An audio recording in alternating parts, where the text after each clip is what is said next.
रब से जन्नत मांगे, इससे आली बहिश्त मांगे, इज्जत मांगे, शौकत मांगे, दो जहां में रिफ़अत। अल्हम्दुलिल्लाहि रब्बिल आलमीन वस्सलातु वस्सलामु अला सय्यिदिल अंबिया'i वल मुरसलीन व अला आलिहि व अस्हाबिहि अजमईन, अम्मा बाद।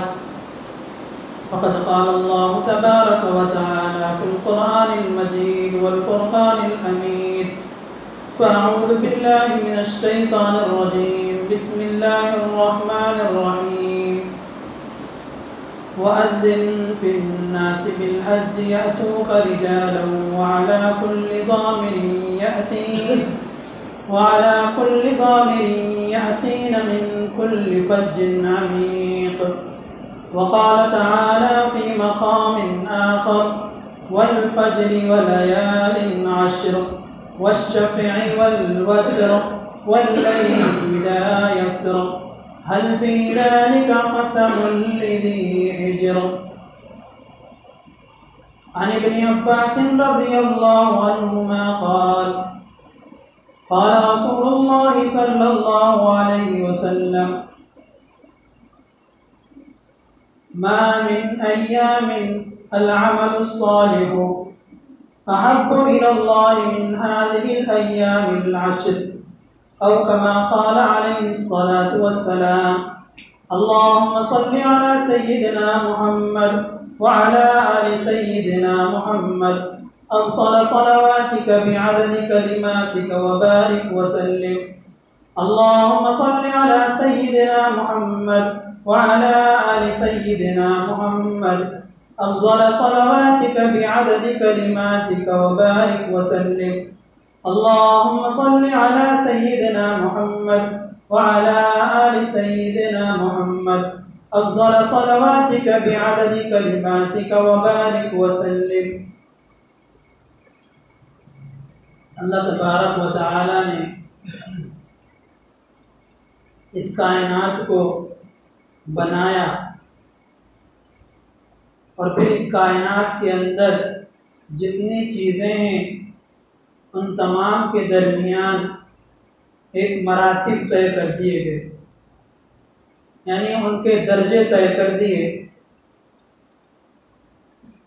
कोई मर्तबे में आला है, कोई मर्तबे में अदना है और कोई चीज़ मर्तबे में औसत है, यानी दरमियानी है। तो अल्लाह तबारक व तआला ने जिस तरह से इंसानों के अंदर मरातिब और दर्जे तय किए हैं कि बाज़ बंदे, बाज़ लोग अल्लाह तबारक व तआला के यहाँ बड़ा दर्जा रखते हैं और बाज़ लोग कम दर्जा रखते हैं। जैसे हम मिसाल ले लें अंबिया की कि उनका दर्जा कहीं है, कहीं ऊपर पहुंचा हुआ है, और एक हम लोग हैं जिनका कोई दर्जा ही नहीं है। उसी तरह से अल्लाह तबारक व तआला ने ज़माने को भी मुख्तलिफ, यानी ज़माना वक्त के भी दर्जे मुतय्यन कर दिए हैं कि बाज़ अय्याम और बाज़ महीने अल्लाह तबारक व तआला के यहाँ ज़्यादा फजीलत रखते हैं और बाज़ नहीं रखते हैं। कुरान करीम में अल्लाह तबारक व तआला ने एक जगह फरमाया इन्ना इद्दतश-शुहूरि इंदल्लाहि इस्ना अशरा शहरन, कि अल्लाह तबारक व तआला के यहाँ जो है 12 महीने हैं। उन्हीं में से अल्लाह तबारक व तआला ने आगे फरमाया मिन्हा अर्बाअतुन हुरुम, कि उनमें जो 4 महीने हैं वो हुर्मत वाले महीने हैं, यानी एहतराम वाले महीने हैं। वो 4 महीने कौन से हैं? अल्लाह के नबी सल्लल्लाहु अलैहि वसल्लम ने फरमाया कि शव्वाल, ज़िलक़ायदा और ज़िलहिज्जा। तो ये ज़िलक़ायदा जिसमें हम अपनी ज़िंदगी की सांस ले रहे हैं, और ज़िलहिज्जा जो 3 दिन के बाद आ जाएगा। अल्लाह तबारक व तआला ने ज़िलहिज्जा के महीने की फजीलतें अपने रसूल के ज़रिए बयान फरमाई हैं कि अल्लाह के नबी सल्लल्लाहु अलैहि वसल्लम ने फरमाया, जो हज़रत अब्दुल्ला इब्न अब्बास रज़ी अल्लाह अन्हुमा रिवायत करते हैं, बुखारी शरीफ की रिवायत है कि अल्लाह तबारक व तआला के यहाँ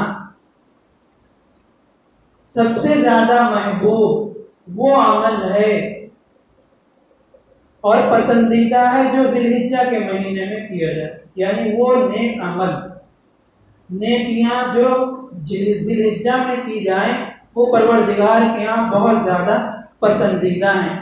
इसकी फजीलत मज़ीद इस महीने की आप कुरान करीम से में देख सकते हैं कि परवरदिगार ने कसम खाई है कि वल फज्र, कसम है फजर की, यानी फजर के वक्त की, वलयालिन अश्र, और कसम है 10 रातों की, वश्शफ़ई वल वत्र, और जुफ्त और ताक की कसम है,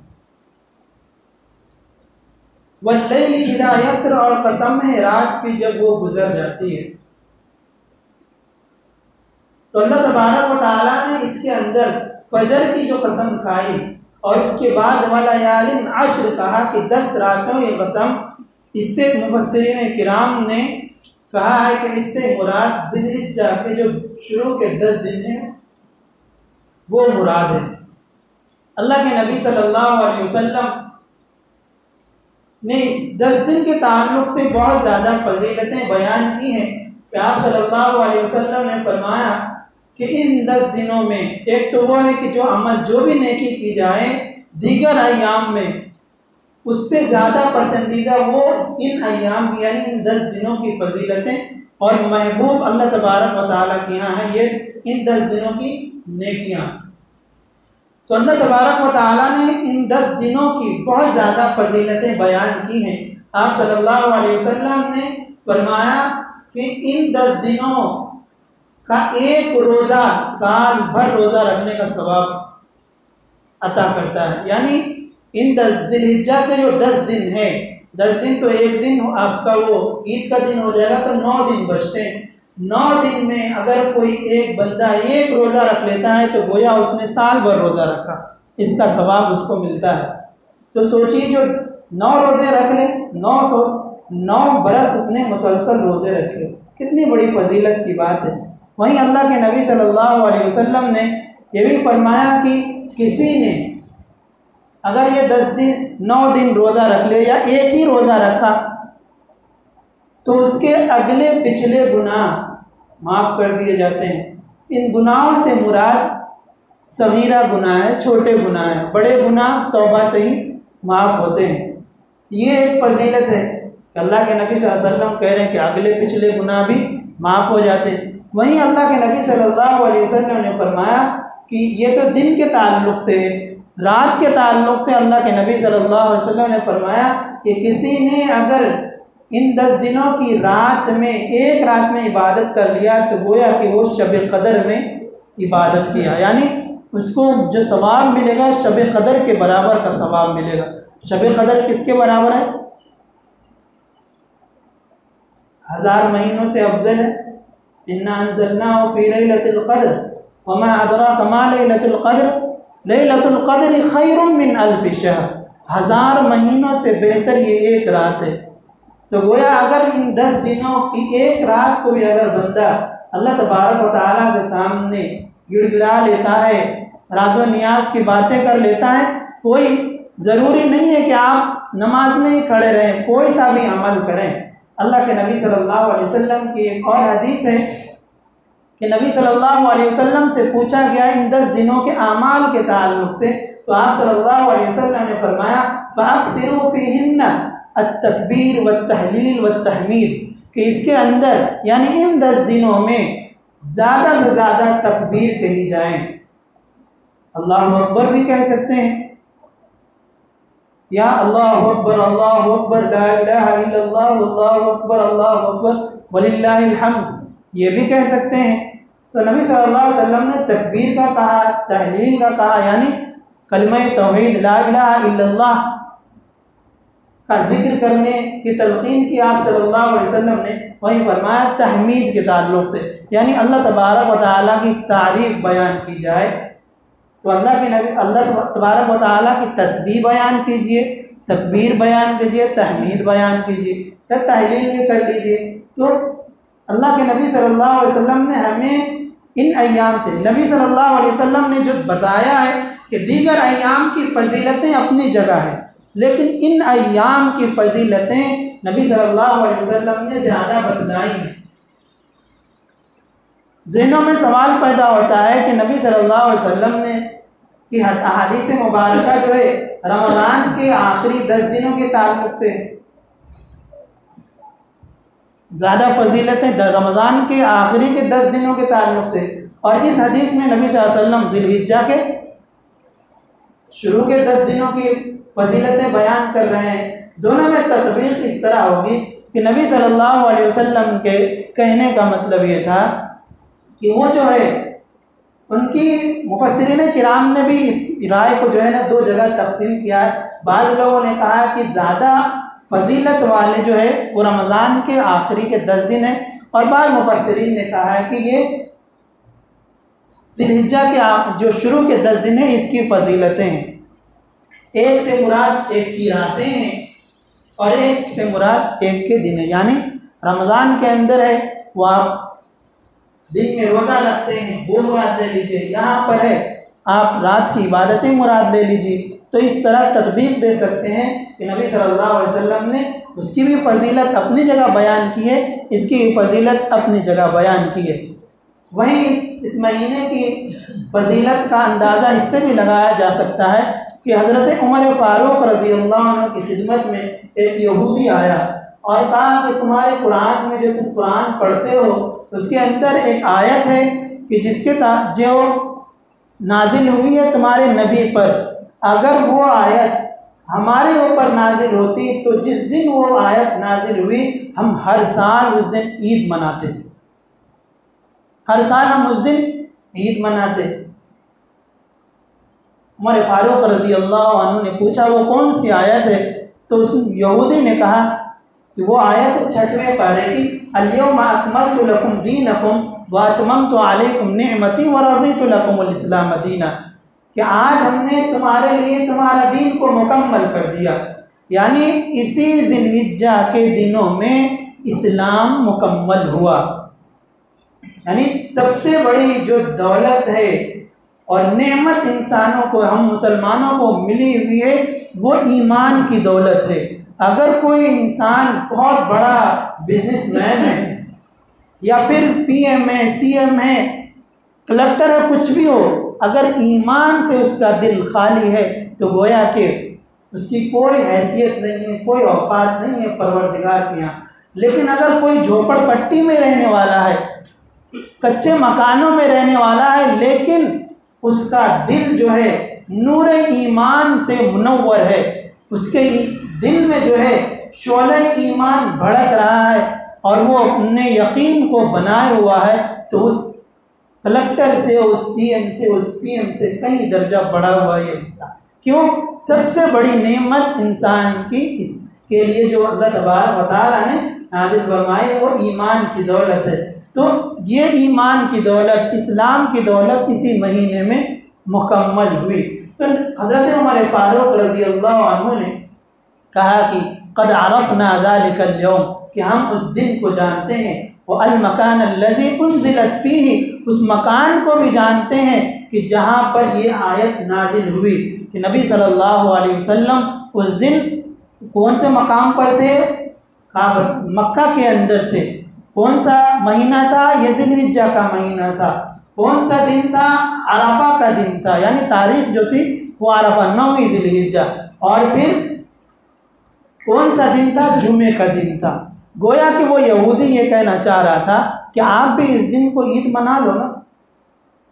उमर फारूक रज़ी अल्लाह अन्हु ने कहा कि जब नबी सल्लल्लाहु अलैहि वसल्लम से उस दिन पहले से हमारे लिए उस दिन ईद का दिन है, जुमा का दिन हम पूरे साल ईद का दिन मनाते हैं, लेकिन जो ईद के अहकामात हैं वो हम उस पर ये फिट नहीं करेंगे कि ईद के दिन जो है रोज़ा नहीं रख सकते, ईद के दिन, जुमा के दिन आप रोज़ा रख सकते हैं। जो अहकामात हैं वो इस पर फिट नहीं करेंगे, लेकिन हमारे लिए ईद का दिन, जुमा का दिन भी ईद का दिन है।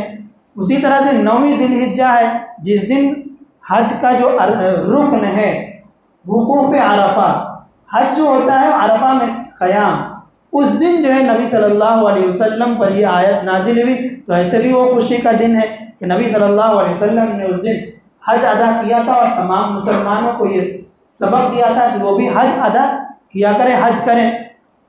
इस 10 दिन के ताल्लुक़ से अल्लाह के नबी सल्लल्लाहु अलैहि वसल्लम ने कई सारी रहनुमाई की है हमारे लिए। नबी सल्लल्लाहु अलैहि वसल्लम ने इन 10 दिनों में आमतौर पर 4 आमाल अंजाम दिए जाते हैं इन 10 दिनों में। पहला अमल है कि हम इन 10 दिनों की जो है फजीलत को समझ गए हैं, आप लोग जान गए हैं, तो रोज़ा रखने का हुक्म दिया कि जो रोज़ा रखेगा उसको 1 साल रोज़ा रखने का सवाब मिलेगा।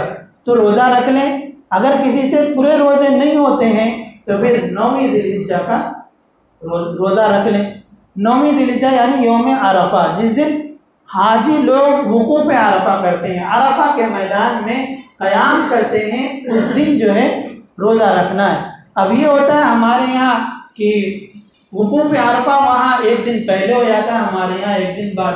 लोगों के अंदर जो है कन्फ्यूज़न है, लोग तरद्दुद के शिकार हो जाते हैं, लाइल्मी की बिना पर नहीं मालूम होते हैं। इसीलिए आपने बाज़ इलाक़ों में देखा होगा कि अपने यहाँ चाँद नहीं दिखा फिर भी बाज़ लोग ईद मना रहे होते हैं। उनके इल्म में ये बात होनी चाहिए कि वहाँ का मतला अलग है, वहाँ जो सूरज डूबता है या निकलता है या चाँद निकलता है वो उनका मतला अलग है, हमारा मतला अलग है।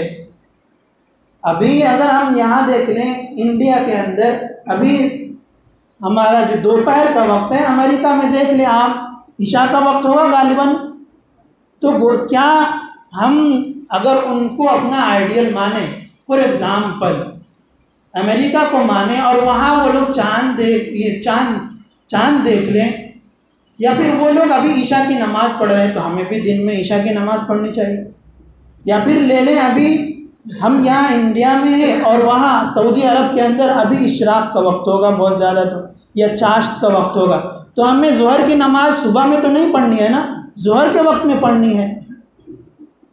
ये तमाम जो अहकामात जो होते हैं ये मतला के ऊपर होता है कि सूरज और चाँद जो है ऐसा घूम रहा होता है। जब हमारे यहाँ पे आएगा तो हुक्म नाजिल होगा कि अब तुम्हारे फजर का वक्त आ गया, फजर पढ़ो। अब यहाँ से ये गुरूब होगा, दूसरे मुल्क अमेरिका में तुलू होगा, अब वहाँ फजर का वक्त हमारे यहाँ दूसरी नमाज का वक्त होगा। फिर वो घूम करके दूसरी कंट्री में निकलेगा, वहाँ फजर का वक्त होगा, वहाँ दूसरी नमाज का वक्त होगा अमेरिका के अंदर। फिर यहाँ से घूम के आएगा तो यहाँ जो है सऊदी अरब में फजर का वक्त होगा और हमारे यहाँ उस वक्त जो है तकरीबन 11 बज रहे होते हैं, 11-12 बज रहे होते हैं, यानी ज़ोहर का वक्त शुरू होने पे होता है लेकिन शुरू नहीं हुआ होता है। तो ये तमाम मतले का फ़र्क होता है।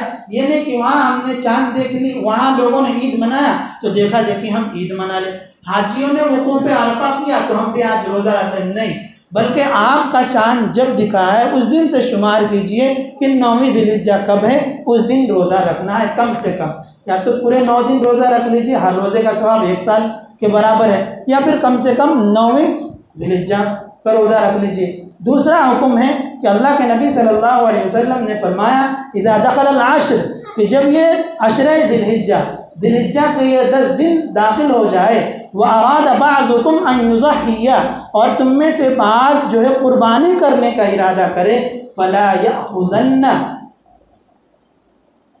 अशआरकुम, तो वो जो है अपने बालों को न कटवाए, वला यक़लिमन्ना अज़फ़ारकुम, और न वो अपने नाखूनों को काटे। यानी ये अहकामात उनके लिए है कि जो कुर्बानी अदा करने का इरादा कर रखे हों, यानी जो कुर्बानी करना चाहते हो उनके लिए है कि ये इन 10 दिनों में जो है न नाखून काटेंगे और न बाल। इसमें अल्लाह के नबी सल्लल्लाहु अलैहि वसल्लम हमें ये तालीम दे रहे हैं कि बहुत सारे लोग, लाखों लोग परवरदिगार के ख़ास घर में हाजिर हैं, आप उनसे मुशाबहत इख्तियार कर लीजिए, उनकी नकल उतार लीजिए कि वहाँ जो अल्लाह की रहमतों की बारिशें हो रही हैं, अल्लाह तबारक व तआला अपना रहम व करम वहाँ कर रहा है, उनसे मुशाबहत इख्तियार कर लीजिए। तो मुमकिन है अल्लाह के रहम और करम की बारिशें आपके ऊपर भी बरसने लग जाएं। तो हमें हाजियों से मुशाबहत इख्तियार करने के लिए कहा गया। तीसरा हुक्म इस अशरे ज़िलहिज्जा के ताल्लुक़ से है कि अल्लाह के नबी सल्लल्लाहु अलैहि वसल्लम जो हमें तालीम दी है कि इन 10 दिनों में, यानी 9वीं ज़िलहिज्जा से 13वीं ज़िलहिज्जा तक की असर तक, 9वीं ज़िलहिज्जा की फजर से लेकर के 13वीं ज़िलहिज्जा की असर तक तकबीर तशरीक पढ़ना है। वो तकबीर तशरीक अल्लाहु अकबर, ला इलाहा इल्लल्लाह वल्लाहु अकबर, अल्लाहु अकबर वलिल्लाहिल हम्द है। ये वाजिब है, समझिए, ज़रूरी है। ये मर्दों के लिए फ़र्ज़ नमाज, ये सिर्फ फ़र्ज़ नमाजों के बाद है, सुन्नत और नवाफिल के बाद नहीं है। मर्दों के लिए जो बुलंद आवाज़ से इस तकबीर को हर नमाज के बाद पढ़नी चाहिए। कभी इमाम भूल जाए तो मुक्तदी पीछे से पढ़ना शुरू करे। वहीं औरतों के लिए भी औरतों को भी पढ़ना चाहिए ये तकबीर, यानी हर फ़र्ज़ नमाज के बाद, लेकिन वो आहिस्ता पढ़े। चौथा हुक्म इस 10 दिनों के ताल्लुक़ से अल्लाह के नबी सल्लल्लाहु अलैहि वसल्लम ने फरमाया कि वो इबादत जो दीगर अय्याम में नहीं की जा सकती है, वो इबादत, वो नेकी इसमें करना है। हम नमाज पढ़ रहे हैं लेकिन दूसरे वक्त में हम नफिल नमाज पढ़ सकते हैं। रोज़ा हम रमज़ान में रख रहे थे लेकिन दूसरे अय्याम में हम नफिल रोज़े रख सकते हैं। लेकिन बाज़ अय्याम में ख़ास इबादतें उनके साथ मखसूस होती हैं, वो इबादतें उन्हीं के साथ उन्हीं दिनों में अदा की जाती हैं। वो है कुर्बानी। कुर्बानी आप सिर्फ जो है ना 10, 11 और 12 को आप अदा कर सकते हैं, इसके अलावा में नहीं कर सकते हैं। तो कुर्बानी जो है हर उन लोगों पर वाजिब है जो साहिब निसाब हो। हमारे यहाँ लोग ये समझते हैं कि घर में किसी एक की तरफ से कुर्बानी दे दी जाए तो सबकी तरफ से हो गया। नहीं, अगर बाप नमाज पढ़ लेता है तो बेटे की तरफ से नमाज अदा नहीं होगी। अगर बीवी पढ़ लेती है तो जो है ना माँ पढ़ लेती है, बेटियों की तरफ से अदा नहीं होगी। उसी की तरह से ये कुर्बानी भी है, बाप के ऊपर अलग से वाजिब है। बेटा अगर साहिब निसाब है तो उसके ऊपर अलग वाजिब है। अल्लाह तबारक व तआला ने कुरान करीम में कहा कि फसल्लि लिरब्बिका वन्हर, कि अपने रब के लिए नमाज पढ़िए और कुर्बानी अदा कीजिए। यहाँ कुर्बानी अदा करने का हुक्म है, कुर्बानी दे देने का नाम नहीं है। हमें अच्छी तरह से छानबीन करके, कोई बहुत सारे लोग, हम अपनी इस मस्जिद की बातें हैं कि कई सारे लोग हमारे पास आए, ऑफ़र भी किए, मस्जिद के लिए ऑफ़र किए, नहीं माने तो मेरे लिए ऑफ़र किए कि हम इतना आपको देंगे, आप हमें कुछ हिस्सा दे दीजिए। हमने उनसे पूछा आप करेंगे कहाँ? शर्त रखी हमने कि मैं वहाँ पे मौजूद रहूँगा। आज तक उनकी कॉल नहीं आई है। उसी तरह से हम बाज़ लोग अपनी मसरूफियत की बिना पर, मशगूलियत की बिना पर क्या करते हैं, बिना गोश वाला हिस्सा कर देते हैं। हमारे पास ऐसे लोग भी आए हैं कि बिना हिस्सा वाला हम दूसरी रियासतों में करते हैं। तो हमने पूछा कहाँ कहाँ करते हैं, आप डिटेल दे दीजिए, आप बतलाइए कहाँ कहाँ करते हैं। मेरे बंदे हर जगह, मेरी पहचान के हर जगह हैं, मैं पहले तहकीक करूँगा। 8 दिन हो गए आज तक वो उस बंदे का फ़ोन नहीं आया। क्या है ये? इस लाइन में भी फ्रॉड हो रहा है, इस लाइन में भी, इसके अंदर भी। यानी साल में एक इबादत है, बस साल भर हम हज़ारों और लाखों रुपए परवरदिगार के लिए खर्च नहीं करते हैं। एक ही 3 दिन तो आपसे वो भी एक कुर्बानी मांगा जाए, उसके लिए भी हम इतनी बेतवज्जोही और लापरवाही बरतें कि हमारी कुर्बानी ही नहीं हो रही है। भला वो शख्स जिसको मैं अगर हाँ कर देता, मैं लालच में आ जाता, तो फिर बतलाइए कि जितने लोग मेरे ऊपर ट्रस्ट करते हैं, भरोसा करते हैं, आया उनकी कुर्बानी होती? वो तो पैसे लेकर के बस कहीं से फ़ोटो लेकर के मुझे भेज देते, आपकी कुर्बानी हो गई। तो याद रखिए कि हर वली आलिम तो होता है, लेकिन हर आलिम वली नहीं होता है। समझ में आया? हर वली अल्लाह से का दोस्त जो है वो इंसाफ परवर, मुनसिफ और हकीकत को देखने वाला, परखने वाला तो होता है, लेकिन हर आलिम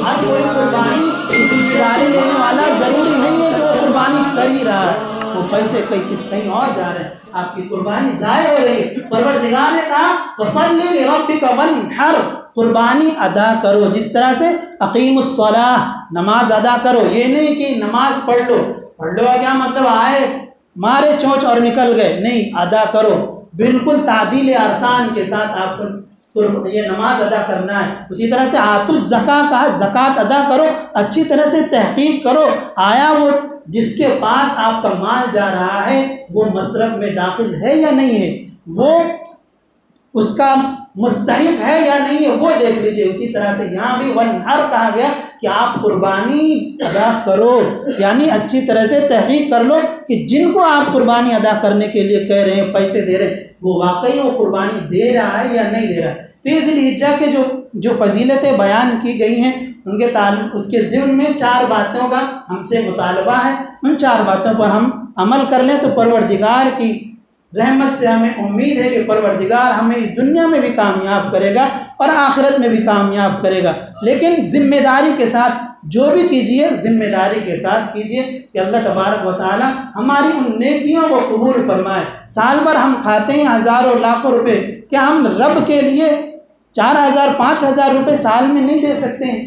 हम हीला और बहाना करते हैं। उसी तरह से बाज़ लोगों का गुमान ये हो गया हुआ है कि हम भाई इतना सारा माल ज़ाय हो रहा है, इससे एजुकेशन जो है हम तालीम अपनी कौम को दे सकते थे, इतनी कुर्बानी, खून जो है बहाए जा रहे हैं, पूरी नालियाँ भर जा रही हैं, इससे अच्छा किसी गरीब की मदद कर दी जाए। जो नए तालीम याफ्ता, जो असरी तालीम याफ्ता हैं, उनके जहनों में ये बात आती है, लाई जाती है और वो उनको बातें ये भली लगती हैं कि भला ये तो ज़ाय हो रहा है ये पैसा, इससे अच्छा है किसी गरीब की मदद कर दें। नहीं, याद रखिए कि नमाज अलग इबादत है, कुर्बानी अलग इबादत है, ज़कात अलग इबादत है और कुर्बानी अलग इबादत है। ये नहीं कि हमने नमाज पढ़ लिया, हमारे बेटे नहीं पढ़े तो भी चलेगा, ऐसा नहीं है। बल्कि जो परवरदिगार ने कुर्बानी हम पर वाजिब की है, उसी तरह ज़कात वाजिब की है। ज़कात का अलग है और मामला, और कुर्बानी का अलग है। सदका कीजिए, ठीक है, आप सदका कीजिए, लेकिन उसका हुक्म अलग है, लेकिन कुर्बानी का हुक्म अलग है। ये नहीं कि आप कुर्बानी, जो चीज़ वाजिब है आपके ऊपर, आप जो है वो छोड़ करके सदका जो नफिल है वो अदा करने लग जाएं। भला फ़र्ज नमाज अगर मैं ना पढ़ूं और मुसलसल मैं नफिल नमाजें पढ़ता जाऊं, क्या अल्लाह तबारक व तआला के यहाँ मेरी नमाजें कबूल होगी? नहीं होगी, क्योंकि मैं फ़र्ज को छोड़ करके नफिल पर तो तवज्जो किए हुआ हूँ, नफिल पढ़ रहा हूँ, फ़र्ज नहीं पढ़ रहा हूँ। उसी तरह से आप कुर्बानी दीजिए, ये नहीं कि आप उसको सदका कर दीजिए। बहुत सारे लोग हैं जो सदका करने की जो है ना ये चला रहे हैं, कैंपेन चला रहे हैं कि भाई ये पैसे ज़ाय मत कीजिए, कुर्बानी में आप गरीबों की मदद आप कीजिए। आप जब शादी और ब्याह में लाखों रुपए खर्च करते हैं उस वक्त गरीबों का ख्याल नहीं आता है। जब आप रस्म व रिवाज के नाम पर, पार्टी के नाम पर आप लाखों रुपए जो है ना पानी की तरफ बहा देते हैं, तब ख्याल नहीं आता गरीबों का। जब रब का हुक्म आता है कि तुम कुर्बानी करो तो गरीबों का ख्याल आ जाता है। ये कहाँ का फ़लसफ़ा है? ये कहाँ की अक्लमंदी और दानिशमंदी है? कौन अनासिर है जो मुसलमानों को जो रब के हुक्म से मोड़ रहे हैं? और यकीनन वो इस्लाम दुश्मन ताकतें हैं जो मुसलमानों के अंदर ऐसे बीज बो रहे हैं कि भाई वाजिब को छोड़ करके, देखिए कुर्बानी के अंदर या हज के जितने अरकान हैं, अकल से कोई मेल नहीं खाते। अकल में ये बातें नहीं आती भाई एक पुतला बना हुआ, एक पत्थर रखा हुआ और उसको कंकर ही मारना है। शैतान तो होता नहीं वहाँ पर, कंकर ही मारना है। उसी तरह से आप वुकूफ़ अरफा जो हज का अहम रुकन है, एक मैदान है, उसमें कहा कि आप यहाँ क़याम कीजिए। बाकी दिनों में आप चले जाएं, कोई अहमियत नहीं है, लेकिन उस दिन अगर आप नहीं जाएंगे तो आपका हज नहीं होगा। तो ये तमाम जो है अहकाम उसी वक्त मकबूल है जब रब का हुक्म है। रब का जब हुक्म आएगा तो वो चीज़ हमें करनी पड़ेगी। बतलाइए, एक पत्थर को कंकर मारने में क्या फ़ायदा? कोई फ़ायदा नहीं है। लेकिन हमें ये देखना है, उसी अगर हम दिमाग अपना लगाने लगे कि परवरदिगार ने हज़रत इब्राहिम को अपने बेटे को ज़बह करने का हुक्म दिया, वो भी ख्वाब के अंदर, तो लोग ये कहने लगे वो हम और आप रहते थे, वो तो ख्वाब की बातें हटाइए, लेकिन नबियों को पता होता है कि नबी का ख्वाब सच्चा होता है। फिर आगे आ जाइए, बेटे को ज़बह कर रहे हैं हम और आप होते तो बोलते ये हमसे नहीं होगा। लेकिन नबियों ने या इब्राहिम अलैहिस्सलाम ने और इस्माइल अलैहिस्सलाम ने ये नहीं देखा कि मुझे ज़बह करने या मेरे बेटे को ज़बह करने का कहा गया, ये देखा कि हुक्म किसका है। भाई शैतान और इब्लीस जो है रांदे दरगाह क्यों हुआ? सिर्फ एक सजदे से। दुनिया रूए ज़मीन जो है कोई ऐसी जगह नहीं है जहां पर उसने अल्लाह के सामने सजदा ना किया। पूरी दुनिया पर में उसने सजदा किया। वो तो फरिश्तों का उस्ताद था, फरिश्तों को तालीम देता था, लेकिन रांदे दरगाह क्यों हुआ, मलऊन क्यों हुआ? सिर्फ एक सजदा के न करने से। यानी रब का जब हुक्म आया तो करना ही है, अपने अकली घोड़े नहीं दौड़ाना है कि खलक़तनी मिन नार व खलक़तहू मिन तीन, तूने मुझे आग से पैदा किया और उसे मिट्टी से पैदा किया। आग की सिफत ऊपर जानी है और मिट्टी की सिफत नीचे धंसना है। भाई ऊपर जाने वाली चीज़ नीचे जाने वाली चीज़ को क्यों सजदा करे? शैतान ने अपनी अकल के घोड़े जब दौड़ाए तो वो रांदे दरगाह हो गया। इसीलिए कुर्बानी के ताल्लुक़ से अपने अकली घोड़े को नहीं दौड़ाना है, बल्कि ये देखना है कि रब का हुक्म है कुर्बानी करने का। इसीलिए हमें कुर्बानी देना चाहिए। आप सदका कीजिए, बिल्कुल कीजिए, लेकिन जो वाजिब चीज़ें उसको भी अदा कीजिए। अल्लाह तबारक व तआला हमें समझने की तौफीक अता फरमाए। आमीन व आखिर दावाना अल्हम्दुलिल्लाह।